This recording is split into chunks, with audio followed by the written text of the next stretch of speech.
Okay, it's night, isn't it? Let me turn this light on as well. Better? Not really. Right, there we go. Evening all. I think we're working.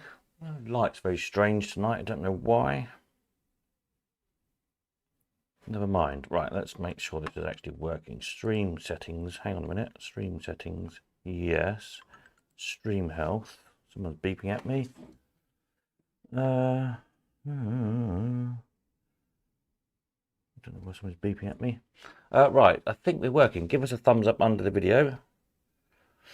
That's always useful. Let me just click on over here. It says I've got no viewers. Now the chat's woken up, so there is some viewers. I think it's just lagging. Right, anyway, evening. Say hello in the chat if you're new and wondering how the chat thing works. If down on that bottom corner there where it says, there's a little red thing in the corner that says subscribe now. If you're not subscribed to the channel, click that, subscribe, and then you can join in with a live chat with everybody else and chat live on the live chat. Makes sense, doesn't it? Right, let's see who we've got. Evening. Elaine, good evening. Hope you're all okay. As some of you know, Roger is still in hospital 8 days later. Peaceful for me at home alone. Yeah, I'm sure it is. I'm sure he'll be tuning in. Yes, evening, Roger, if you're tuning in. Everyone give Roger a wave. Wish him well. And yes, I hope to see you soon. Peter says evening all and hi to Roger. Evening, Paul. Highly recommend Paul's new book to everybody. Yes, I still haven't had time to read mine yet. I took it away with me last week when I was working on that new TV job. So I thought I'll read that of an evening in the hotel. Most nights didn't get back to the hotel till nearly midnight by the time we'd finished doing the set and went out to something to eat and whatnot. But yes, new book. There we go. Full of. You do this very easily. Oh, when it flick through, not very well, but you get the idea. Full of hundreds of pictures. Don't know how many pictures there is. Paul will probably tell us if he can remember. Contact Paul if you want a copy, or I gather it's available on Amazon as well. But it'll be a bit dearer because of postage and everything. And for when you pick up from the next auction, or try and have arrange to have a heap at the warehouse. So if you come in, you want to pick one up while you're there, you can do. But yes, good book. I look forward to eventually having time to read it. Right. Where did I get to on the hellos? Peter and Stella, good evening.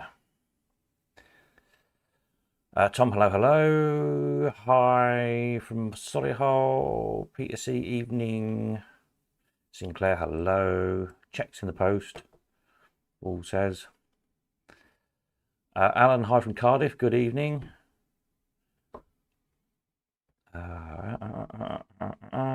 Paul says, thank you to everyone for coming to the open day. Hope you enjoyed it. We certainly did. Nip down to get a signed copy. Peter C, thanks for the great day, Paul. Finally read the book yesterday. Great read. Get also Roger. Excellent. Yes, next year's event, Paul's first Sunday in July, I think. First Sunday in July. I think that's right, isn't it? What day does that make it? Hang on a minute, let's have a look. Can I scroll my calendar for the year? 2027 July. I'll make that the 4th of July next year. That'd be a good one then, won't it? We'll have to have an American theme. Everyone bring an American slot machine or something. I'm sure we'll sort something out. Next event is September. Let me put the right screen up. Right, I'll show you this in a minute. Lots to show you tonight. So I'm very disorganised as per usual because I've literally just finished, made a quick cup of tea. So I'll show you the new websites in a minute. The Circus one, how that's coming on. And the new Marketplacey one, which is coming on. And over on, oh dear, the show you this, more about that in a minute. Over on ColdCon, nothing much has happened, and somewhere here I've got pictures of the machines already in for the new sale. Hold that one there for a minute. This one's scrolling around on its own for some reason. That's weird. Right, where should we start? That's a good question, isn't it? First Sunday in July, yeah, the 4th of July then. Pencil it in for next year. What I was looking for over here was the dates for the Up North, which is the 12th and 13th of September. For the Up North Collectors Weekend up in York and at the Castle Museum and Woodbank Penny Arcade. Hang on a minute, paste, that's what I want to do. Paste, send, has it done it? Yeah, it's done it. There you go. So hopefully we're persuading some of the southern softies to venture up north this year. I did twist lots of people's arms at Paul's, and hopefully a few people are going to venture up, make a good weekend of it. So looking forward to that one as well. Mad few weeks before then. So this week again, I put in the email. Last week I was on this new, I've got the link to hand now, but a new Channel 4 series, which sounds like it's going to be really good. I think a lot of you will find it quite interesting. It's called, well, at the moment the working title is Ingenious. Whether it will still be called Ingenious when it gets broadcast, we don't know, but I think so. Ingenious. Bill Bailey is hosting it. Colin Furze was there too, if you know Colin Furze, the guy who's building underground tunnels under his house and a underground garage to put his DeLorean on and things, and jet-powered bicycles, and didn't he build the world's fastest Dodgem car? I think he's got loads of Guinness records. Look him up, Colin Furze, F-U-R-Z-E, on YouTube. Anyway, so it's a show. It's a bit like a bake-off, but for people inventing stuff, basically. So we set up this huge workshop with all this stuff in it. I think it might be a little bit of inspiration from, if those of you who are old enough to remember, a program called The Great Egg Race years and years ago, which was brilliant. I loved that as a kid. Where like teams of people were challenged to invent something, to cook an egg or make a cup of tea or do some strange thing out of bits of scrap and old bits of wood and God knows what else.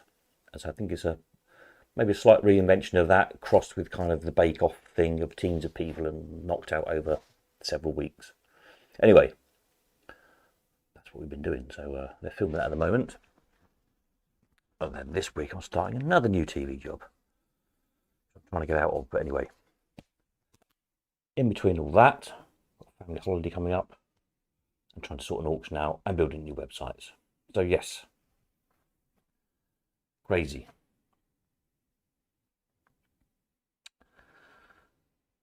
He is mad, especially with fireworks. Who's that? Oh, Colin Furze, yes.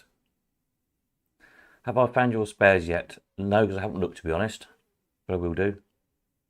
Oh, hello to John if you tuned in. Picked the machine up this morning. If you managed to get home in time and figure out how to use YouTube. If not, I won't be saying hello to you, would I? But anyway. Hello if you're there. Say hello. Right, where did I get to? What should I show you first? Or let's have a look at auction things, shall we?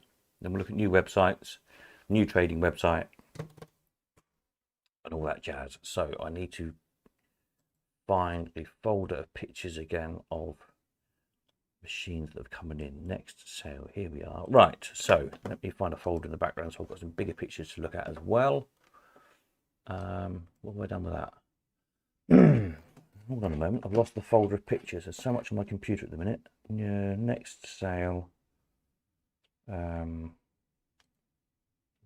is that the one? Or preview. Hold on. There we go. Make it a bit bigger. Oops. Extra large. There we go. I can see him now. That's better.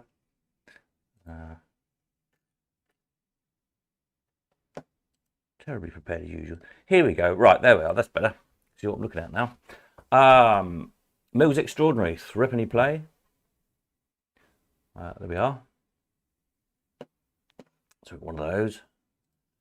And if I find the controls here. Ollie Wales, Allwyn, take your pick.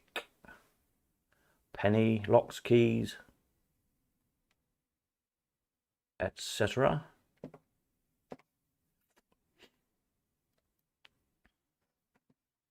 Another Ollie Wells, a treble chance. I saw one of these. I'm pretty sure it was a treble chance on. I had. I think it's the 1973 or 1974 Christmas episode of Steptoe and Son. It's getting very vague, isn't it? Popped up on YouTube while the computer was busy doing some other things. I thought, oh, I'll watch that.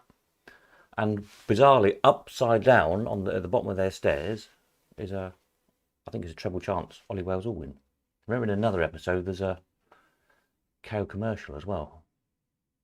I think there's a mutoscope in one of the episodes as well. There seemed to be a bit of a slot machine thing going on in Steptoes. There we are, something for you to spot. Let me know what episodes they're in if you're a Steptoe fan.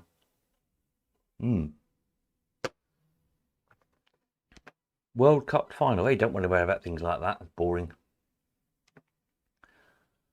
Load of men kicking a bag of wind round a field. Goodness me. Right, treble chance. What else have we got? We've got a Roma Bandit. Old Penny. One of these rather funky Formica and Perspex ones, which you can internally light up. Look quite smart when they lit up.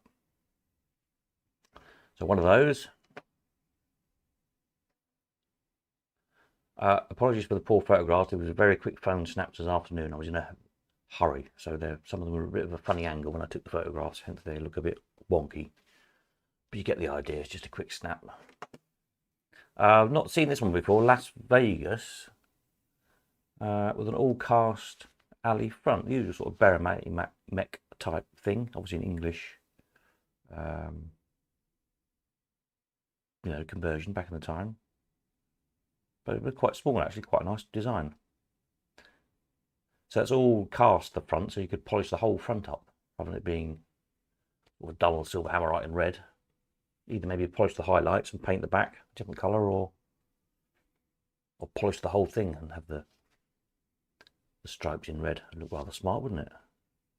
So yeah, looking forward to seeing that one done. We'll take that one on, I'm sure. A Jubilee Riviera 2p play. Looks like one of the Powell's automatics, Henry Powell's conversions back in the day to 2p. Look, some crosses. Just a good clean, that one. It's filthy dirty. Oh, two of those. This one's on 2p as well. That's pound. Was the other one a pound payout? 20p, 40p, 20p, 40p, pound. Oh, pound for 3 stars, jackpot. Okay. Aristocrat Spree. Powell's conversion again. 10p play this one. 10p play £4 jackpot. There you go. Again, wants a bit of a polish. If I get 5 minutes, I'll polish. Well, not polish the whole thing, but at least polish one side just to see how the chrome comes up. That's what I usually do when they're in need of a good polish. They don't look too bad. I think they will come up all right, actually, these. When I get 5 minutes, he says, ha ha ha. Nice little vending machine. Original lock and key on that one. Delicious ball gum and penny. Nice old transfers on it as well, and signs and things. Yeah, nice cast alley bottom. Give it a polish. Rather nice, that one with a square globe. Not sure the make on that one. I'll have to try and find out.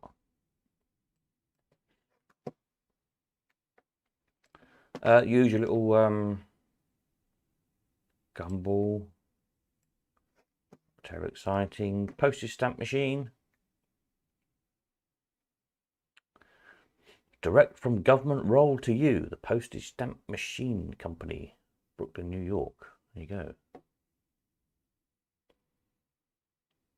5-cent stamps, 4 for a quarter. Doesn't sound like a very good deal, was it? When you think about it.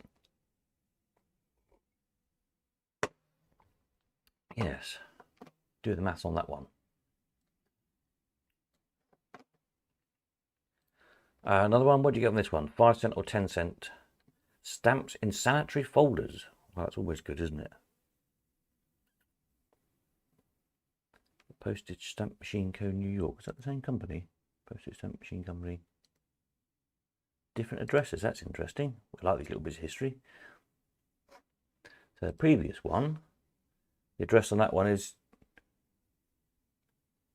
2008 to 2012 Utica Avenue, Brooklyn. And then on this one, the address is 33 West 60th Street, New York. Okay, there you go. A little bit of company history. Excellent.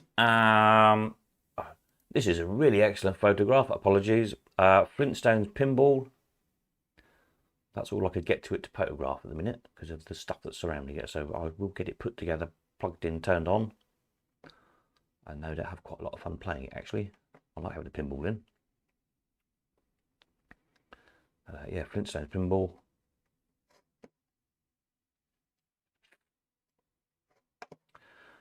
This is rather nice. Not had one of these before. I think it's the only one in the country. Not even seen one before. It's a Mutascope hurdle hop. So sort of like a bit like a skee ball machine. I've got an English version, very similar, English skee ball machine, but not as pretty as this. Again, not very good photographs. Apologies, but obviously it'll get photographed and videoed properly. But yeah, it's got two scoring lanes on either side. So once the balls go into the circles, they come out either side into the kind of the scoring lanes. But lovely, all original graphics. The very pretty cabinet as well with graphics on the sides. So made by Mutascope. There's a copy of an advert for it. Ticket model and standard model. So I believe this is the standard model because it doesn't seem to pay out a ticket, and nor does the one in the picture. So I wonder what the ticket did. I suppose it was like a payout thing. I'll have to look it up, see what I can find out. There we are, rather nice, isn't it? November 1936.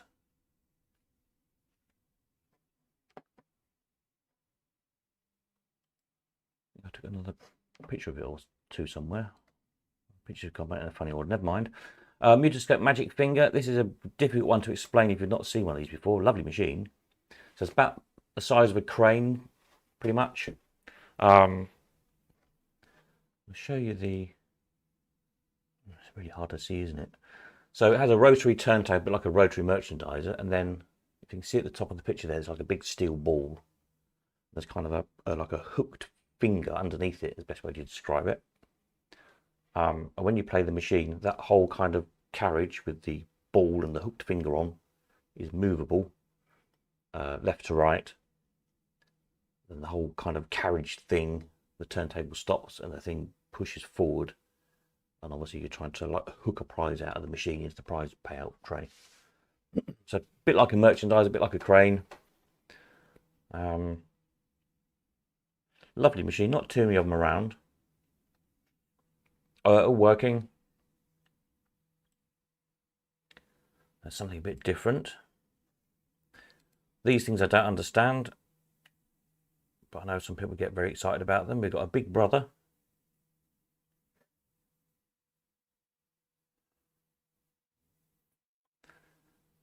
Oh, what happened there? Chat disconnected. Please wait while we try to reconnect you. Successfully connected. Hopefully we're back. Say hello somebody or give us a wave or a thumbs up or something. I think we're still working. Hang on a moment. Can I check here?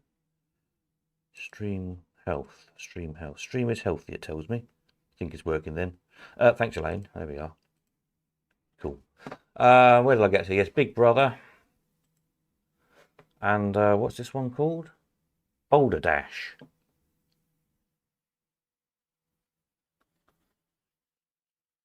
Used to have these sort of things on the pier. I didn't understand them then. I don't understand them now. Anyway, there you go. I think they've got their kits with them as well to change the payouts with them, if I remember rightly. Here to go, no reserve on them. All the pinball, all this. This is a rather nice one. It hasn't got the reels in on the picture because it was literally just as it came out of the van. But Ballet Las Vegas, Can-Can, with the Can-Can girls on. And in the top box there, on the sort of the bottom right of the top box, you can see it's kind of got this little feature.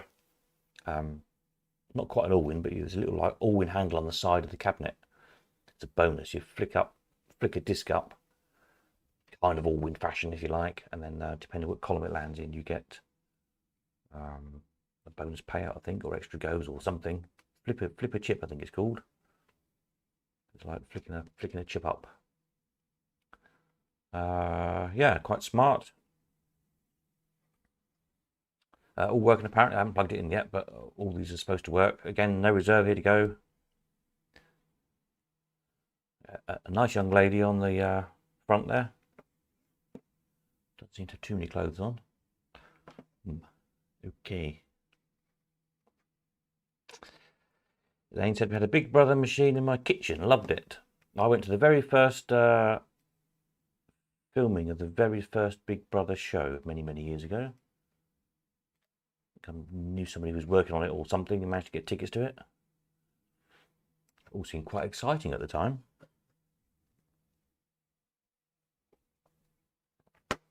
Then sort of went rapidly downhill, didn't every series after that? But there you go.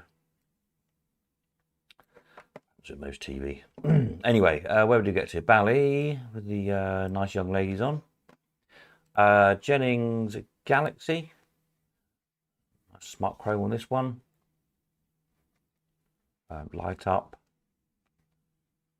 etc. If you like that kind of nice flat kind of 60s looking machine, it's a good one. On shilling, I think that one. Yes, shillings. Which means you're probably pretty easy to get onto 10p if you really wanted to. Locks and keys again. A bit of a restoration project.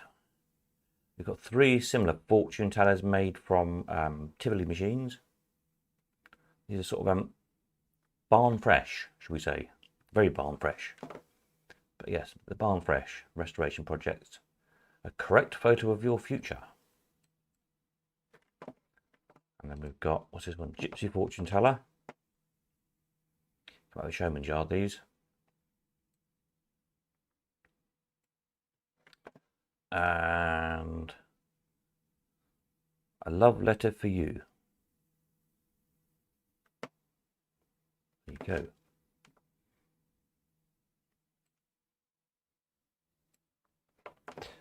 Well, oh, hang on a minute. I've got to scroll back up to the top of the pictures here. Football table. So this is like virtually brand new, never been used. Good quality one. I think it's not coin up, but could be. It's got the coin box and everything in it. I think it's you know, a free play one, as it were. You could put a coin make into it. You know, just the usual sliding table type one if you really wanted to. Yes, obviously it's still on its end at the minute. A good one if you've got a games room.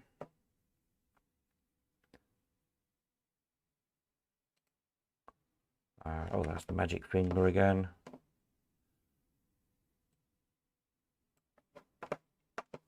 Can you see any better on that picture what it does? Not really. It'll make more sense when I video it.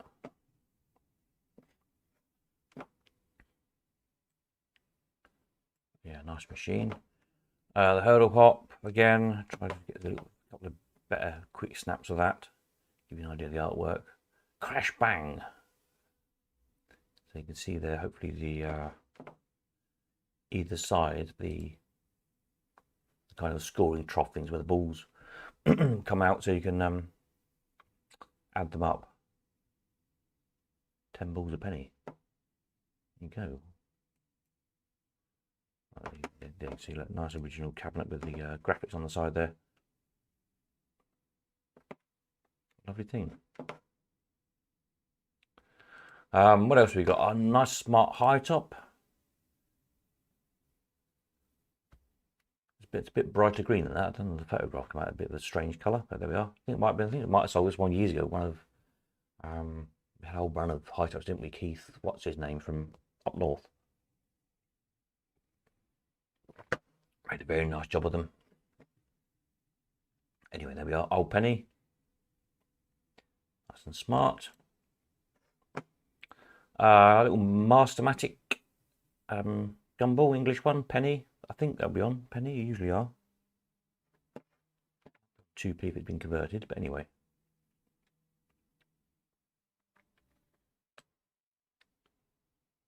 One of those. Mills Horsehead bonus on quarters, yes, quarters, locks, keys, etc. Jackpot.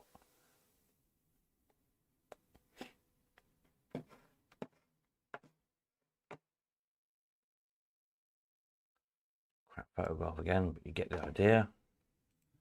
Extraordinary. Did we start on extraordinary? I think we did, didn't we?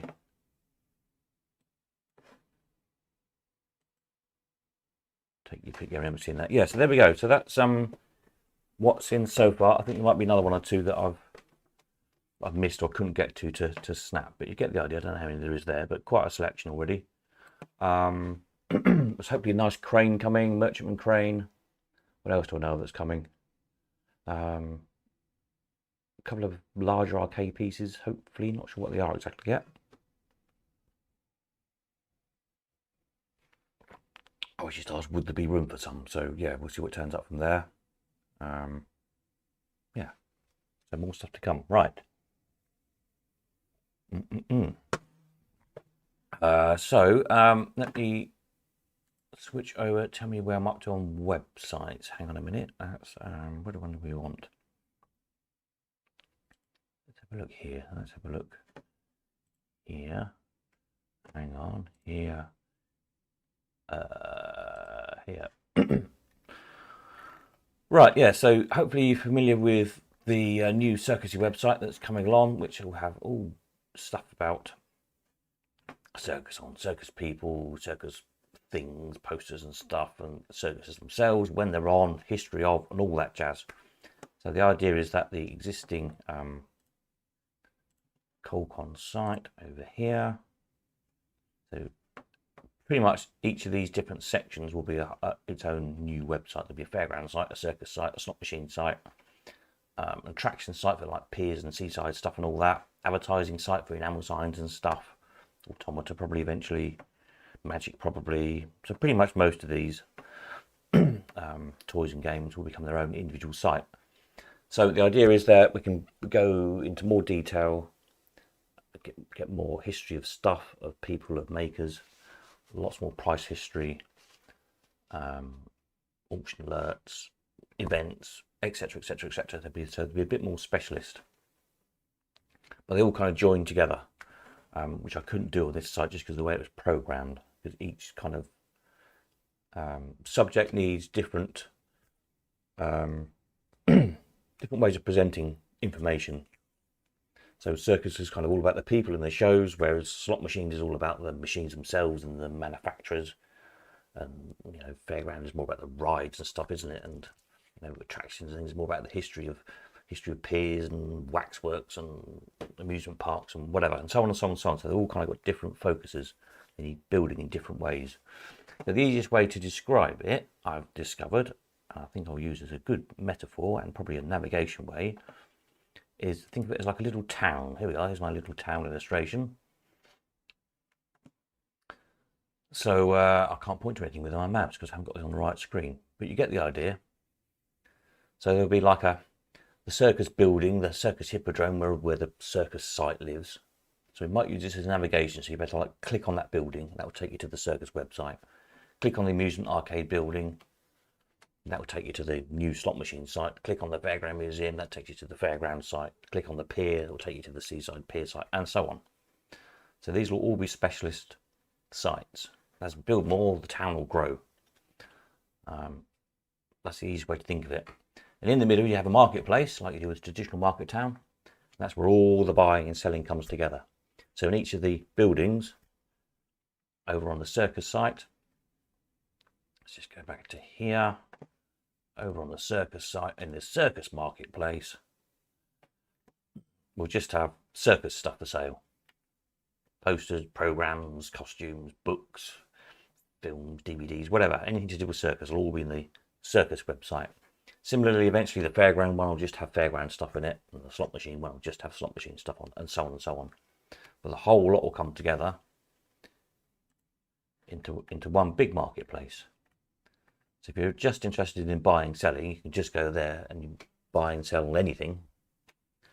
If you're only interested in one particular subject, go off to that site where you can just buy and sell that stuff and get a lot more background information about that stuff as well. So I've just sort of populated this. This is my this is all sort of test stuff. Most of this is my junk that I've got to clear out. So most of this stuff actually here is actually real stuff, which will be for sale soon to test the site. Most of this is stuff I've been rummaging around in the shed and finding. A few bits are just odd pictures I had laying around on my computer. But yeah, it's stuff to fill the site up so I can test layout and whatnot. But yeah, essentially that's the idea of it. So and I'll be able to sort it in various ways. Got a little tab here called market stalls at the moment. I'm just carrying on with this market metaphor, so it sorts out all the circus stuff, and then like all the slot machines, and then all the fairgroundy sort of stuff, fairground signs and things, and then whatever section comes next. There's a way to sort it. Piers and seaside stuff, signs and advertising stuff. You get the idea. Toys and games sort of stuff. Got loads of money boxes. Didn't realise I've got so many. I have got loads of money boxes for some strange reason. They can all go. Don't need them anymore. Some quite nice ones amongst them. Like this one. That's quite a nice one. Yeah, there you go. Anyway, I'll catalogue them all properly, photograph them all properly in due course, of course. Spare parts of machines and random stuff and so on and so on and so on. Whatever, yeah.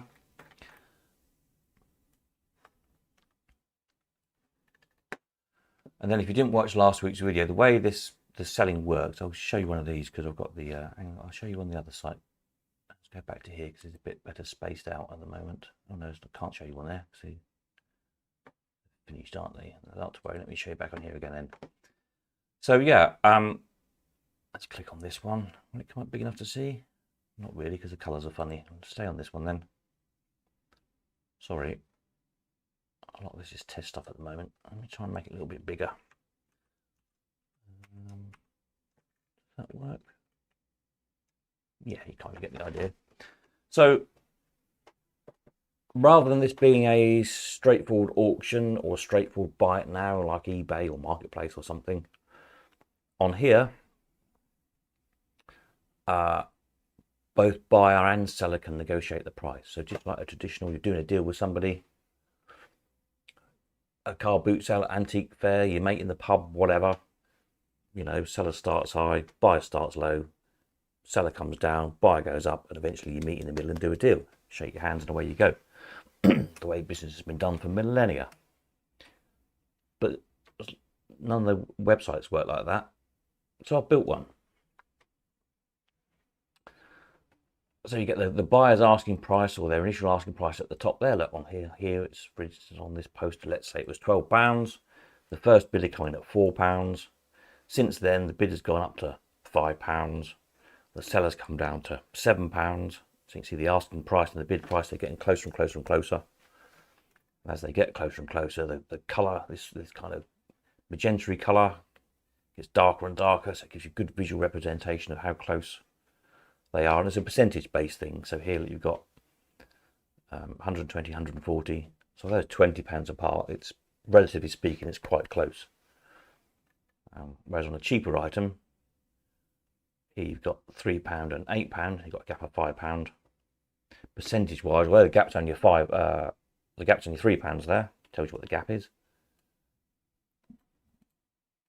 Gap is £3. Asking £8.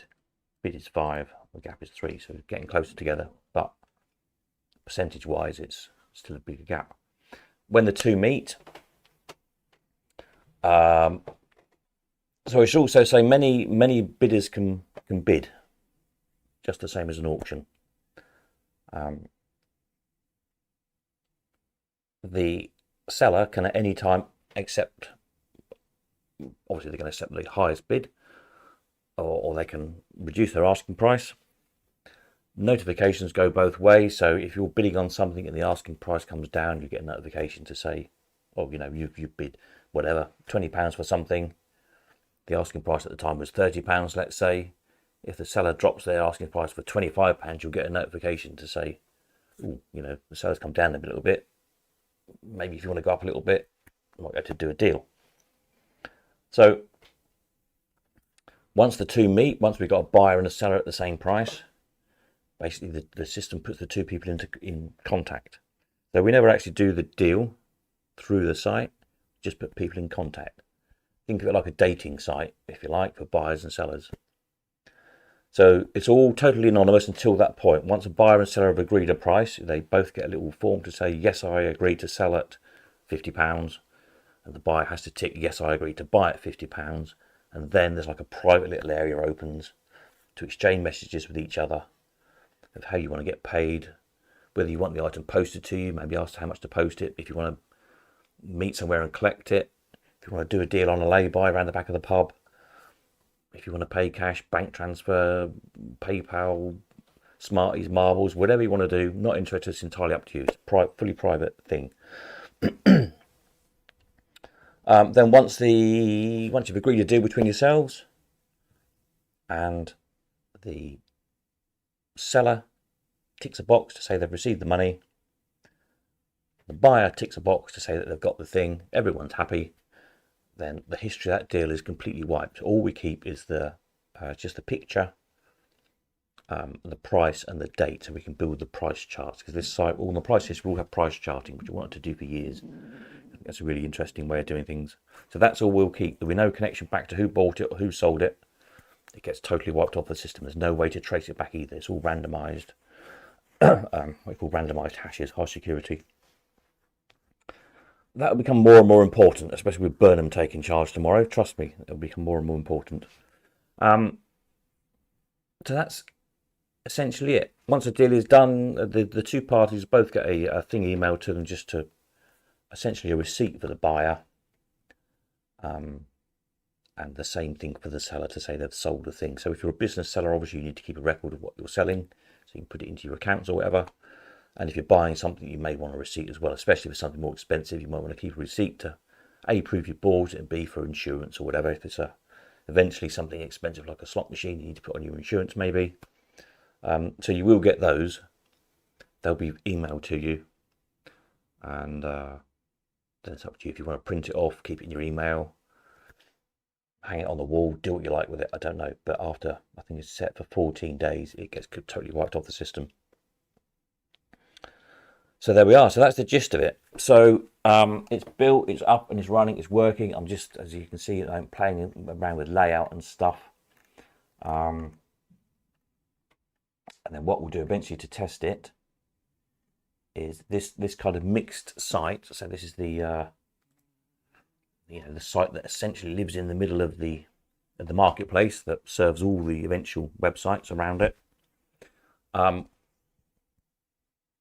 I'll make that live with all my stuff, most of which you've just seen, or some of which you've just seen, I should say. All my spare junk.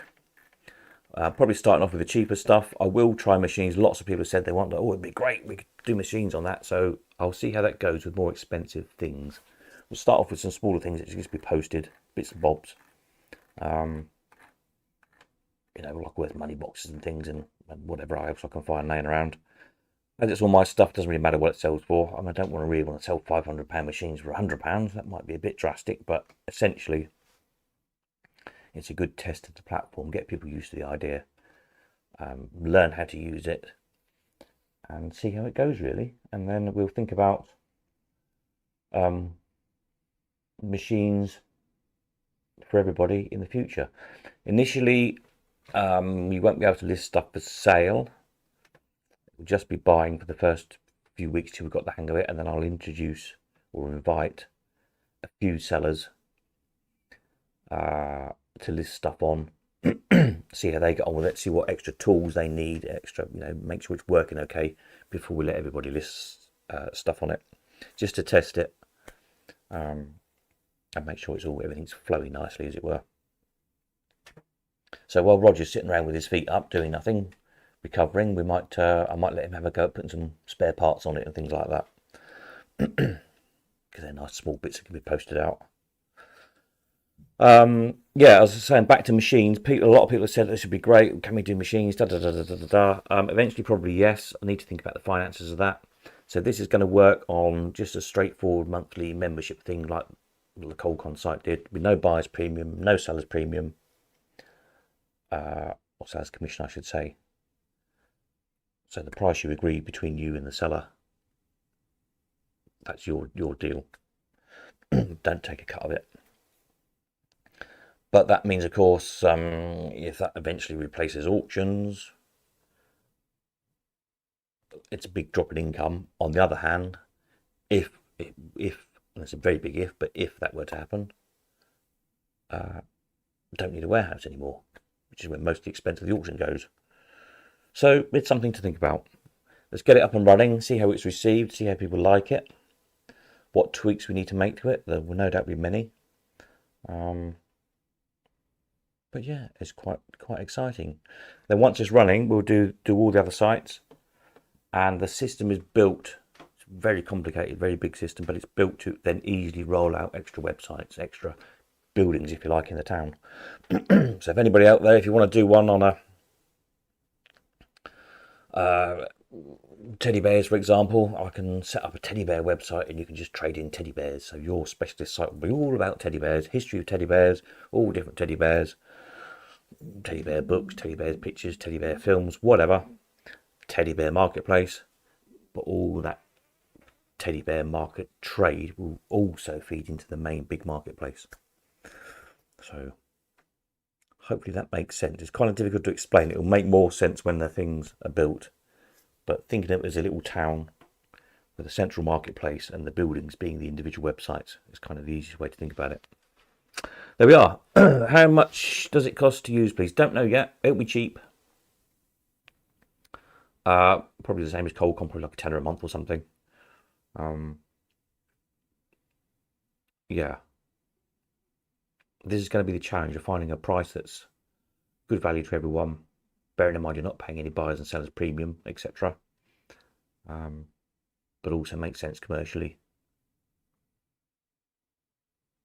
especially if we look to do machines and more expensive stuff on it. So yeah, I have to work on that one. But that's what I'm thinking at the moment. Will postage be part of the transaction? Well, the transactions are between buyer and seller strictly. So what I might do, I've been thinking about this because somebody else asked me. On the listing, we'll perhaps do a tick box, which would indicate whether the seller intends that price to be including postage or not. It's built for an international audience. It's built for multi-currency. The other thing is, for privacy, again, it doesn't automatically tell you where stuff is.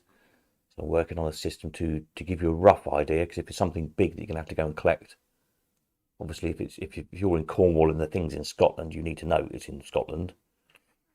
But I'm not going to tell you the exact postcode it is, because that's giving away people's address and they can be doxed, and security and data protection and all that jazz. But we'll put, I don't know, Glasgow area or Edinburgh area or something. That's something I've got to work on. Smaller stuff, again, I would personally, I think it's a good idea if it's smaller stuff you can post, if you're a seller, to just have a postage included price, because the last thing you want to do, a bit like eBay, you buy something for £5 and then the seller wants £10 to post it. Well, that's just pisses everybody off, doesn't it, to start with? So from my point of view, I think it's better to say the price we agree will include postage. If it's something that can be posted, then everyone knows where they are. But yeah, as I say, the actual transaction is private between buyer and seller. You make whatever arrangements you want. If you want to use PayPal or bank transfer or check in the post or cash in the lay-by or Smarties, marbles, gold sovereigns, don't care, do whatever you want. Not my business. Nor do I think it's anybody else's business, more importantly. Back to the good old days of bit of wheeling and dealing. Am I trying to take too much on? I always take too much on. I take too much on my entire life. But yeah, a lot more of this is built than you can actually see at the minute. We're building, there's, I don't know, I did look how many, there's like 200 and some odd thousand lines of code so far. It's a very complicated thing. Trying to make something really, really complicated, very simple to use, is always a big challenge. It's kind of the hardest bit of programming. Anybody who knows anything about coding will tell you the same thing. It's easy to code something simple. It's relatively easy to code something complicated. Making something very complicated, very simple to use, that's always the challenge. That's what we're trying to do. But essentially, the same kind of skeleton site will work for all these different sites. So once one's built and finished, all the existing price data and everything that's built up on the Qualcomm website will just transfer and slot over to this site. I've got bulk imports working now, which I thought might be a challenge, but I think it's sorted, so I can transfer all the data across relatively quickly. Hopefully a matter of days rather than a matter of months, which I thought it might be, just because of the way the data is structured. So that's good. And then you'll see, it'll be easiest to see probably actually on the, when there's a bit more information on the Circus, like the way everything automatically connects together. So basically building my own kind of mini AI system behind it. So with the Circus the system can read a Circus poster. If I bring one up, I don't think you'll see on here. It's probably not big enough. But when I upload a picture like this, the system reads that entire poster, reads everything off the poster. So it can tell that Austin Brothers Circus performed in York at Knavesmire on Monday the 2nd to Saturday the 7th of May. It can work out what year that was, because it doesn't say anywhere on the poster. It can then list all the different acts that are there, the dates it were on, anything else interesting, shove it all into the database, and then eventually connect it all up further down the line. So the next time a poster comes along with, what acts have we got on here? The Tightwire Superstars from Poland, Duo Fabry. So it creates a profile page for Duo Fabry, the Tightwire Superstars from Poland. And then the next time a poster turns up with that on, or a program or something, it connects the two together. And then from that, it starts building history. You can say, Duo Fabry appeared in York on this date in this year, and it appeared in, I don't know, wherever, London in this date in that year. Eventually start tying it all together. It will do exactly the same with slot machines. So all those little snippets we know about slot machines, who made them and when, and like when I look at those old coin slots and stuff like that, there's so much information in those, but it's all totally fragmented. Book researchers have this problem of looking up, hundreds and hundreds of books. If you think of Carter's book, when Paul wrote this book, there's loads of information in here. There's loads that didn't go in the book. There's always little snippets of information, which were gathered from old World's Fairs, from old newspapers, magazines, various books, auction catalogues, all sorts of stuff, all these little bits. To put that all together by hand, it took him a long time. I think he did it like on old-fashioned like index cards, just a card for each different manufacturer, or whatever. And every time he found a new bit of information, rifled through the big box of cards, shoebox full of cards, finding the right card and making a note on it, and so on and so on and so on. It takes a very, very long time. This system does it all automatically. So it will be able to read a coin slot, take all the interesting bits of information out of it, add them to the right slot machine manufacturer. And often those little bits of information are tiny. It's just this machine was released in this year, or it debuted at this trade show, or a certain operating company bought 10 of them, or whatever it may be. Kind of insignificant little bits of information on their own. But once you can join it all up together, you suddenly get a full picture. You suddenly get the full picture of,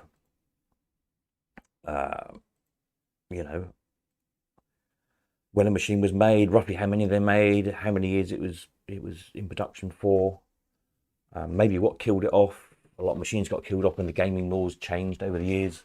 thing about the multi-slot tax and all that sort of thing, killed a whole tranche of machines off.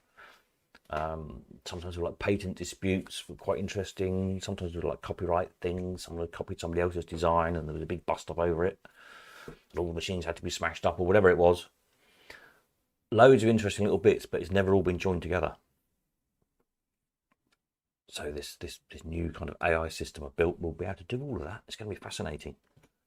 Yeah, I can't wait for it to get stuck in, really. There's still a few months probably of programming to do, but a lot has been done.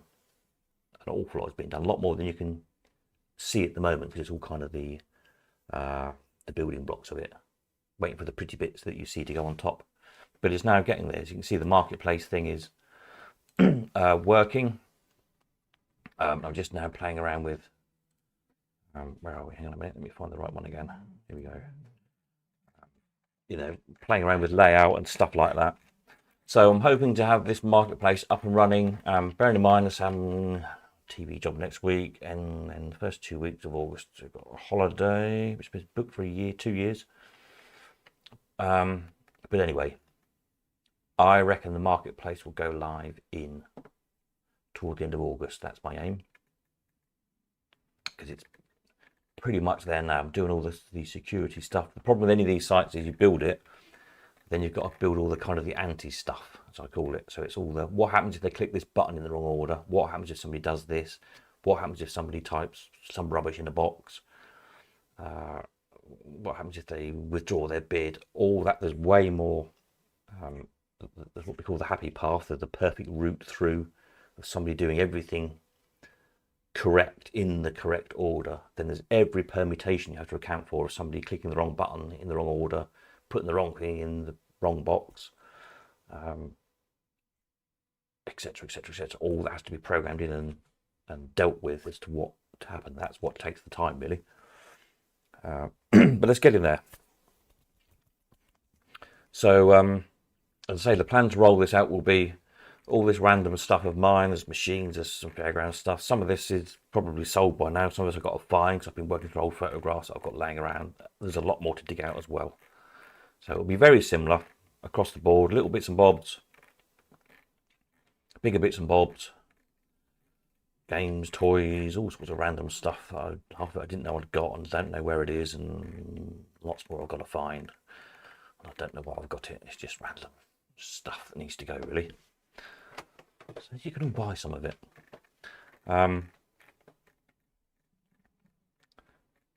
So we'll get this up and running by the end of August to buy stuff. And once this kind of proved that it's working and it's ironed out all the wrinkles, then we'll let a few other sellers list stuff, see how they get on. Because it's one of those, because I built it, I know exactly how it works. All I need to be able to do is make something really simple that anyone can log into and instantly see how to list something, how to sell something. Not like eBay, which I gave up trying to sell stuff on years ago because it got so bloody complicated that, like most people, just gave up with it. This is really simple. Essentially, let me show you the circus one again. What will happen with everything eventually? I need to go to here, don't I? Is you just go to the relevant object page. You find whatever it is you want to sell. You click on it. So you've got one of those to sell, and there'll be a button here that says "Sell Mine." I'm not logged into this, is why it's not there at the minute. But so if you think with like on, let's say when we eventually get to machines. You know, there's how many machines have we got in the database at the minute? 7,500 or something. Over 7,500. So by no means still every machine, but a lot of machines, and certainly all the ones we come across frequently. So, you know, if you've got a Brian's machines for sale, you just go to the equivalent of the Brian's page. You go, oh yeah, I want to sell my bullion. So you click on the bullion. There'll be a button, you know, on the new page, sell mine. Similar to this, really. Click that, it'll fill in all the details, everything it already knows about a bullion. So it will write most of the history for you. It will then, the AI thing will kind of almost interview is the best way to describe it. It will say, you know, it will ask you things like, has it got keys? What condition is it in? Is it working? Is the backflash original? Whatever. So it'll be like a little interview. So instead of you having to sit there typing the whole description out, it'll already know what year's bullions were made, who made the bullions, probably the sizes of a bullion, and then just ask you a few questions. You know, coin condition, locks and keys, working or not. You know, has it been repainted, revarnished? Those sort of things. And then from that, the system will write a lovely description out. Not overly flowery like the AI, horrible AI stuff you get on eBay, where this is, you know, a wonderful example of this exuberant da da da da da da da, full of, you know, a whole load of complete waffle, but a nice, concise, neat description to save you doing all the typing. Basically, the idea of it. So the idea ultimately is you can kind of do it from your phone, which is the easiest way. So you can take a snap of something, click, I want to sell that. And the thing will kind of interview you. You just tick the boxes. Has it got keys? Click yes. You know, is the paint original? No, it's been repainted. Is it working? Yes. What coin is it on? Old penny. List. Done.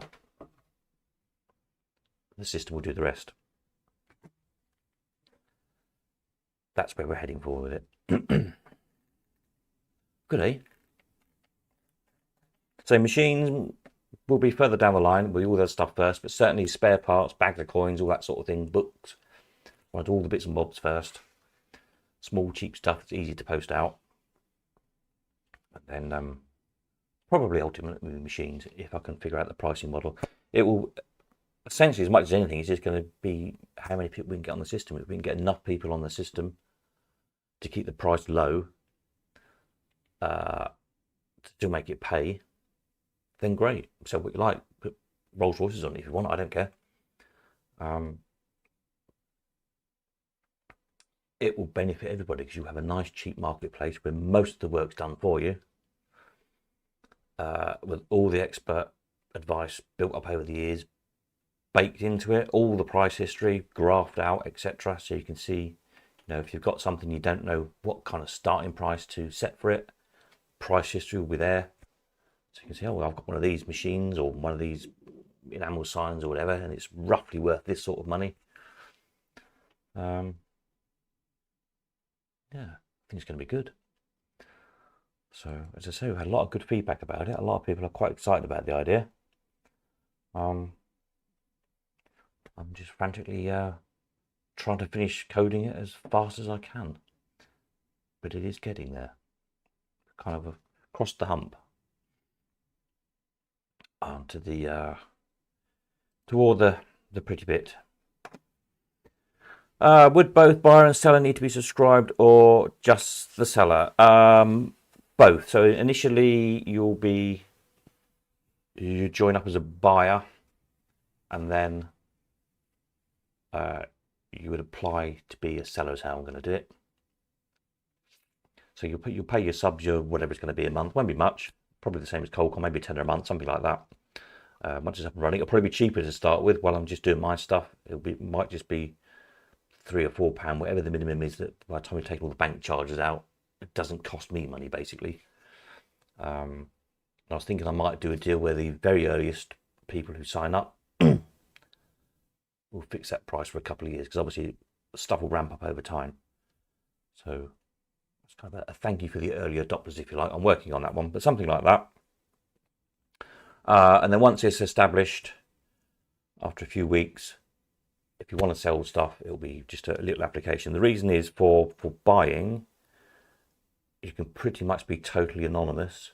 If you're selling something, there's a minimum amount of information by law we have to collect.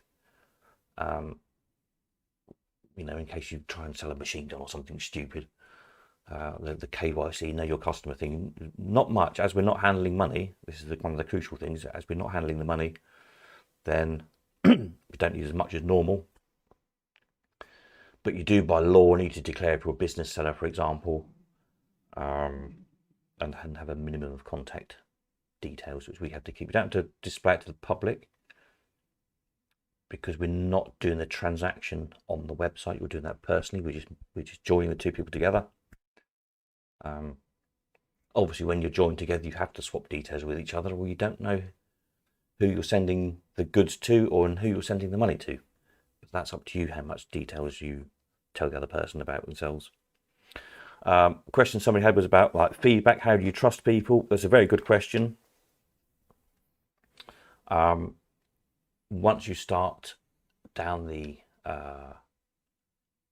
eBay rating kind of thing, it gets very messy very quickly, because someone gets a bit upset about something and they rant and rave on. They do a, you know what it's like on the internet. People give, these stupid reviews. Someone's then got to moderate it, and someone's got to look after it, and it just gets a nightmare.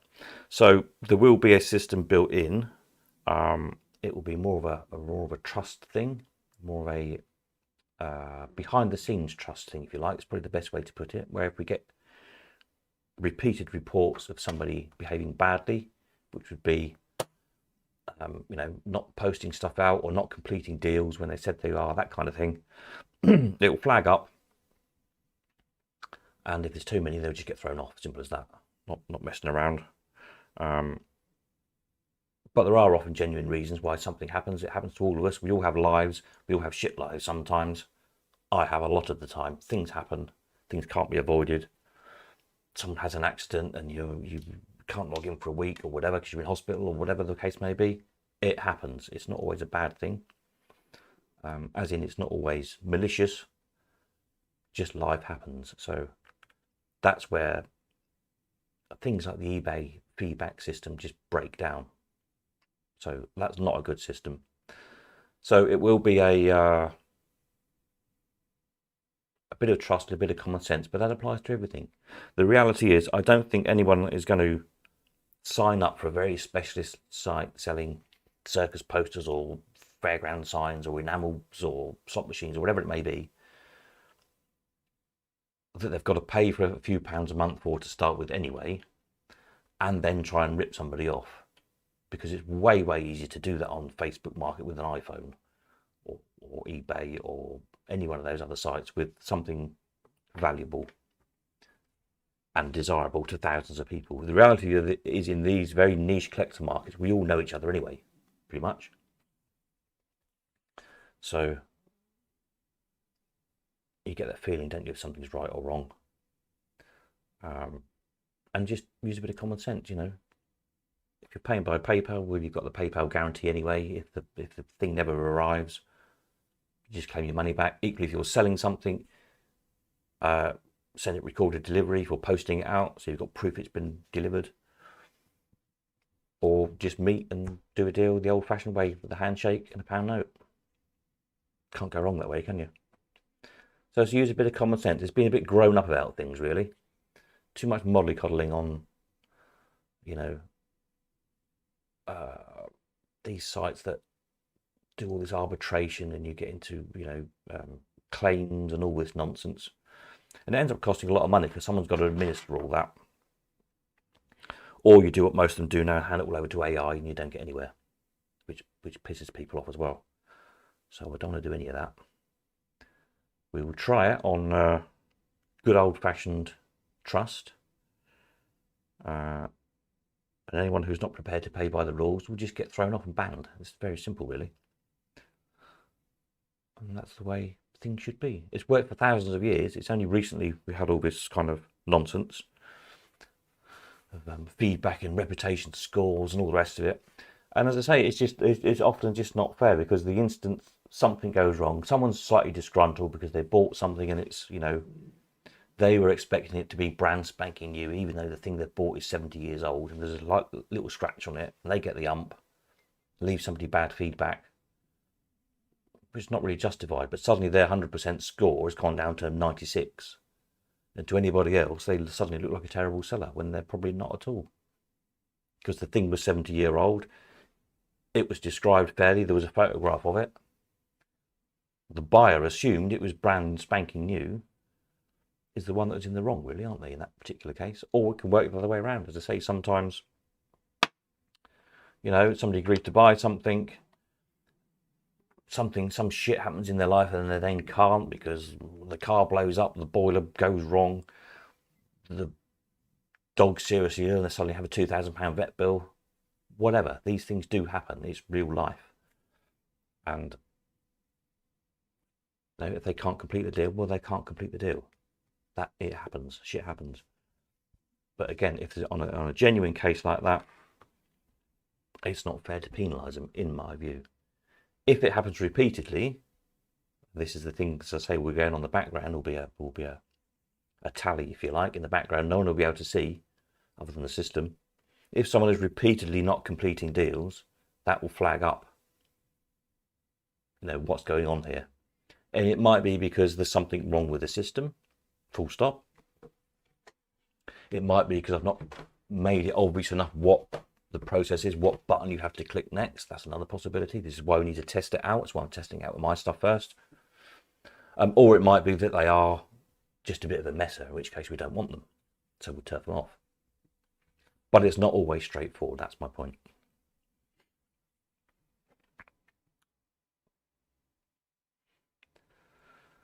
Will payment system be able to use the likes of eBay and others for payment? So PayPal, you use whatever you like. I'm not building a payment system in.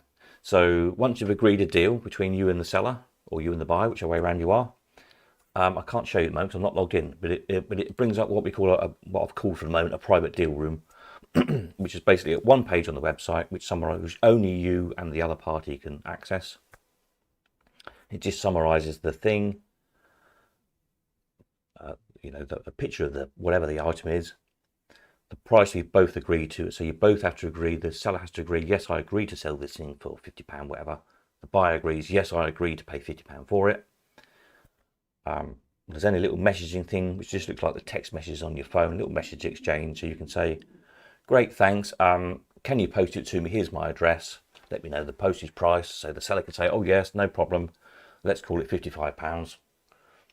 Here's my PayPal address or whatever. Seller sends them the PayPal, little message, I've sent you the money, lovely. The other person says, great, I've got it, I'll send you the thing.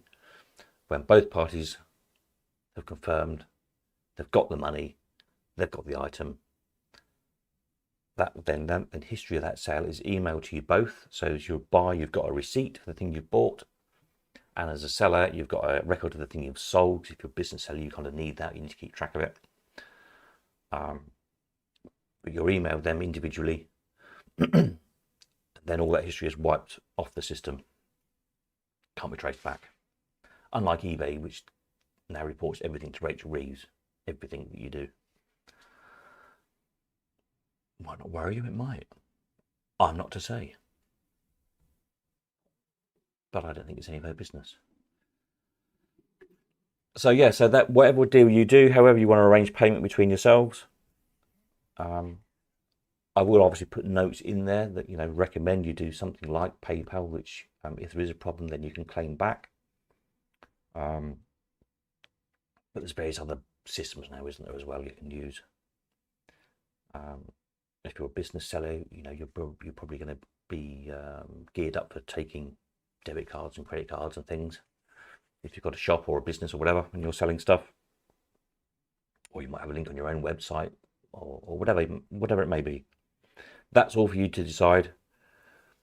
Or you might say, you might be coming to one of our events. Oh, are you going to York next week? I'll meet you there if you are. Yep, great. See you there. I'll give you the cash. Marvelous.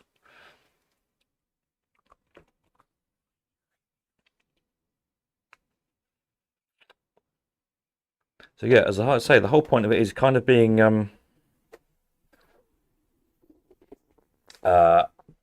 A, private, and B, grown up about things, unlike any other site these days now. And also bringing back the wanted ad thing is a big part of it. So you see on the if I just go back to here, this is the thing that's been missing from all marketplaces for years. Since I've often said, since the things like Exchange and Mart and Loot and all those advertising papers, and even your local newspaper, all stopped doing advertising because eBay took over everything. The wanted side has all disappeared. None of the sites do that, and so we brought it back onto this site. So we had a bit on on Qualcomm, which kind of worked, but it wasn't ideal. The criticism of it from everybody was always that, when you just bring it up, people could put on here they were prepared to pay whatever, £2,000 for a matcha fruit, but there was no way of directly contacting that person and say, I'll sell you my matcha fruit for £2,000 if you like. So he kind of uses it as a way to bring stuff into auction to say, look, we've got buyers out there. We're looking for these things at roughly this kind of money. And it has worked over the years. It's actually worked quite well. People have said, oh, I've got one of those. I'll put it in the auction. So now on the new website, you can essentially respond directly to the want. So you can keep an eye on what people are wanting. And you might say, oh, well, I've got one of them. So you then list your thing for sale. The person who's got the wanted will get a message directly to say, we've found one of these. There's now one in the market. And hopefully then it gets a deal done. It's going to be really useful, I think, for spare parts for machines, particularly, because we've all got spare parts if we collect machines. Actually, I haven't got many left now because I've given most of mine away over the years. But you know what I mean? We have all got spares sitting on the shelf, which we can't really bother to list. We think they might come in handy, so we don't really bother. They're a pain in the arse when they come in for me to photograph and catalogue, because it takes as long to photograph a spare part as it does a whole slot machine. I make no money out of it. In fact, I lose money on selling spares. It's always been a bit of a service. But with the wanted thing, you can say, I need this bit for this machine. Somebody out there will have one sitting on their shelf. If they see somebody is there waiting to buy that part for 10 quid or whatever, they're much more likely to respond than just be rummaging in their shed and think, oh, I really ought to get this, whatever. I've got nothing on my desk suitable. Here we are to watch. I really ought to get round to selling this widget because I'm never going to use it. But they don't, is reality. When they see somebody wants that widget and they've got £10 there waiting for it, or whatever the case may be, much more likely to respond and say, I've got one of them. I'll sell it to you for a tenner, or probably 15. This is the beauty of the two-way marketplace. Somebody puts a wanted on for £10. You've got one. You think, well, if they want it, it's going to fix their machine. Maybe I can get a bit more out of them. So you offer yours against their want for 20 quid. They can then respond and say, well, all right, I'll go to 15, and you do a deal.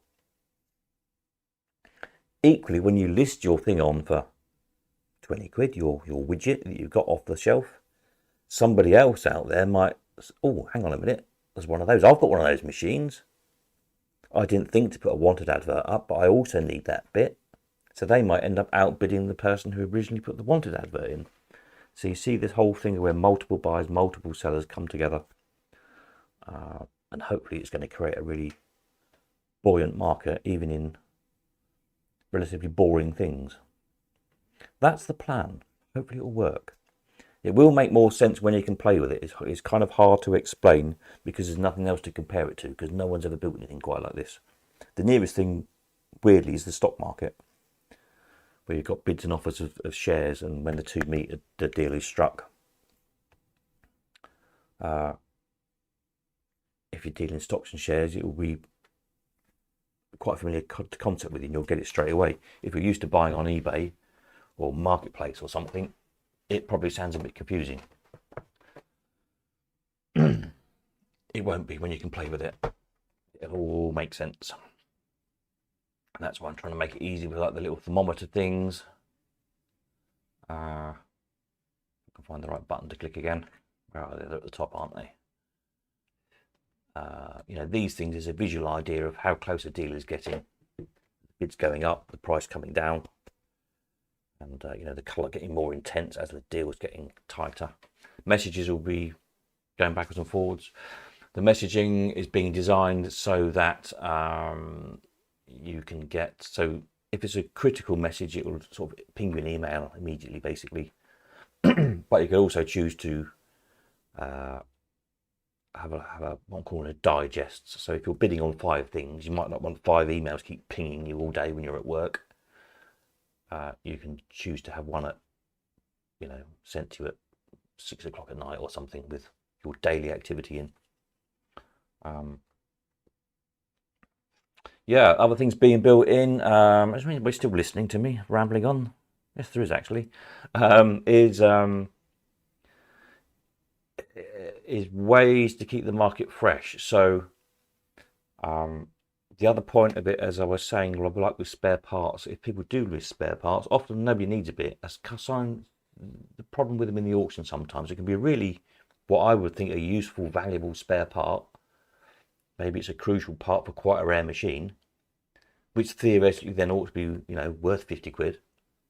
But nobody wants it at the moment, and I can't get a £5 bid for it. With this new site, it can be listed on the site for 50 quid, offers around 50 quid, and it doesn't matter if it sits there for 2 years, but it'll always be there in the spares section. So when somebody does want that bit, there it is, there's a photograph of it. It can stay there. But crucially, as soon as an offer is made on it, it can sit there for 2 years doing nothing, but as soon as a bid comes in, the seller then gets a notification that you've had a bid, and they've got, I think at the moment I've set it to, I can't remember, 48 or 72 hours to respond. And if they don't respond after, then there's like a bit of a nudge, if you like. Then after that, if it's still not responded, the thing is sort of paused and taken out of the marketplace. Because after a certain period of time, it might be that that person has sold it elsewhere, they've used it, they've lost it, they're just not interested anymore, they've left the website. Well, if they leave it, it will disappear anyway, but you know what I mean. It keeps it fresh, so it can sit there for a long time, but as soon as there's activity, the other party is expected to respond and get on with it and try and get a deal done. They don't have to accept the bids, they don't have to accept the highest bids. You can bid over the top asking price. All sorts of different permutations. It'll all make sense when you can play with it, as I said. But for example, say we've got here a poster. Look, there's £10 asking, no bids yet. So yeah, you can bid £1, but equally you can bid £20 to really, you know, if you really want something, bid over the asking price. The seller might instantly take your thing rather than hanging around trying to get a better bid. You can also reduce your bids tactically. So it might be that somebody lists an item and they're hanging out for a high price. Let's say a machine. Let's say someone's got a Brian's 11s is up and they want £1,000 for it, and the bids have gone up to something sensible, £600, but there's buyers holding out for £1,000. They won't reduce their top price. Somebody else has got one. They're thinking, actually, well, £600, I'd probably sell mine for that. So they can list their Allwyn, their 11s. They might set their starting price at £700. They're instantly way cheaper than the one who's holding out for £1,000. Chances are the £600 bidder is going to either remove their bid totally from the £1,000 one, or they're going to put a bid on the £700 one as well. They might put a £600 bid on that. The person who's wanting £700 perhaps says, all right, well, I'll take £650. The buyer says, yeah, fine. I'm not waiting for this clown who's keep holding out for £1,000 all day long. So he buys the one for £650. Removes his bid of £600 on the £1,000 one. The next bidder down might only be at £400. So that person is then lost out on a potential of a sale, and they sit on their very expensive thing forever. A bit like those expensive machines that sit on eBay forever because they're just overpriced. So it will kind of self-regulate a bit. You can see, the whole point is you can see what the top bid is on things. So if there's quite a high bid on something and you've got one and you're thinking, well, hang on a minute, I'd sell mine for that. List it. The system will be such that if there's a similar item comes on, the person who's bidding will get a notification. So the person who's got their £600 bid on the £1,000 Allwyn that's not moving anywhere, another similar Allwyn comes along, they'll get a message to say, hey, there's another one that's just appeared. Do you want to have a go on that one? All clever stuff. All these things are being built into the marketplace. That's why there's a lot of engineering behind it, a lot of thought going into it. There'll be more ideas as it rolls out. People will come up with more ideas, I'm sure. And that's why we want the feedback, because people, oh, it'd be a good idea if we could do this, or it'd be a good idea if this happened, or how about this kind of feature? This is the whole point, to say rolling out buyers first, just with some of my junk. So if the slip ups, it doesn't really matter. Once it's all nice and stable, we'll let other people sell. Just a handful to start with, so I can get feedback off them of what problems they're having, what needs to be a bit easier to use, or whatever the case may be. But once both sides are settled, then we'll essentially open it up for anybody to sell. There we are. I desperately need a cup of tea. I don't know if there's anybody still listening. If there is, well done. I think you've all just about disappeared. So I will sign off. Now, this coming week, I am busy most of the week away working on a telly job, another one. It's just how it's happened, unfortunately. So there probably won't be a huge amount happening this week. I don't know when I'm going to be able to do another live stream because I'm working away. I'm going to be back till late, probably. Then the weekend, I'm back on the Bill Bailey job. A very short shoot. I think I only filmed with 4 episodes. So I'm back on that one on Saturday, I think, for Sunday, Monday D-Rig. I've only got a 2-day D-Rig on that one. So that might knacker up the whole of the next week. Keep an eye on, as usual, YouTube and your emails for updates. And I'll keep you posted as soon as I can on that one. Any news? Yes, I'm still having issues trying to pay cash into a bank. It's just unreal these days. So yes, I'm waiting for some more paperwork to come to get the new business bank account opened. I'm going to pay some more cash in. If you want cash in the meantime, let me know. Although I haven't said that, as I'm not really around much this week. Can do cash. We'll sort something out. Yeah, it's going to be when I'm around. Now it's going to be the thing. What days am I going to be around? Not much of this next week. Let me know if you're passing at all. I've got to come to Bury at some time. We'll see if we can sort it out on that trip. I'll meet you. If you're coming my way, let me know. But it's probably going to have to be either a very early morning or quite a late night.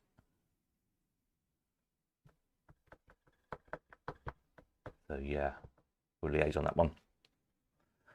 And yeah, because I'm off early in the morning tomorrow.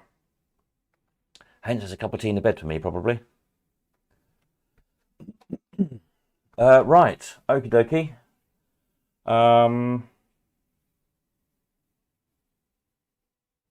Yeah, I think that's it for now. I'll catch up with you all soon. To try and do a bit more this coming week. I'm not going to get much done because I'm busy set building. I will actually set unbuilding first. I've got to take some sets down so we can build some more. More on that when I can tell you more. I'm not allowed to at the moment. That was still slightly secret. But again, it'll be another interesting one, I think. Super. Right, on that note, I'm off. I need more tea. Catch up with you all soon.